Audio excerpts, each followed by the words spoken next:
at Masa Azul, we focus on small batch tequila, mezcal, and sotol. Our food, it's Mexican with a new twist on it, working with Jonathan Zaragoza, our chef, and Jason Lerner on the tequila program. So just making things really approachable, fun, and, you know, kind of raising the bar, if you will, for tequila. It's kind of in line with wine, such as an agave grows, 5 to 10 years to 15 years. Somewhere in that range, it's lived a good life. It has a story to tell. Such as wine, where the grapes are growing, terroir, I think tequila is very similar, mezcal as well, with the production of it. It's terroir driven. You can tell a highland tequila, is highland tequila in comparison to a lowland just by the taste of it. So I think it's the complexity of the spirit that draws me to it.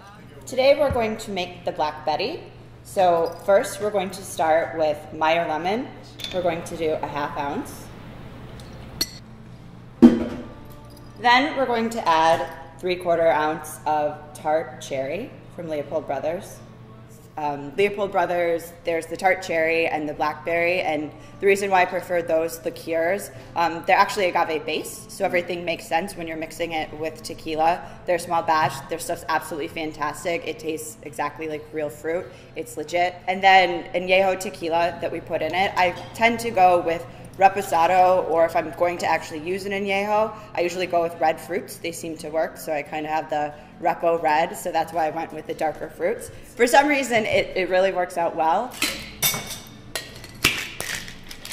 I think about the flavors first that I want to be the secondary flavors of the cocktail, and then I kind of go from there. One thing I do, and people have been in here while I do it, I'll take a bottle of, say the modifier, if you will, like the liqueur I want to use, and then I'll start going through the different tequilas or mezcals or sotol, and I'll nose them together. And that way, it's more cost effective to do that, but that gives me a better sense just based upon smell, what's going to go together. So that's literally how I devise like all of the cocktails, is I smell 2 bottles and then kind of build from there and then start tasting. And then I put a little bit of bubbly in there just because I love anything with effervescence to it. Gets a cocktail moving around. Everybody likes stuff with bubbles. And just a little bit of lemon zest. It's a simple, easy drinking cocktail. Our entire menu, it's tequila, mezcal, or sotol. Most people traditionally will just stick on the path of the menu. And I think kind of the introductory fruits that people go for are your red fruits, like blood orange, pomegranate. They know the juicy fruit flavors, and I think those flavors are the gateway into getting people back into tequila, to taking the lime element out, if you will, to kind of reinvent it with some different fruits, if you will.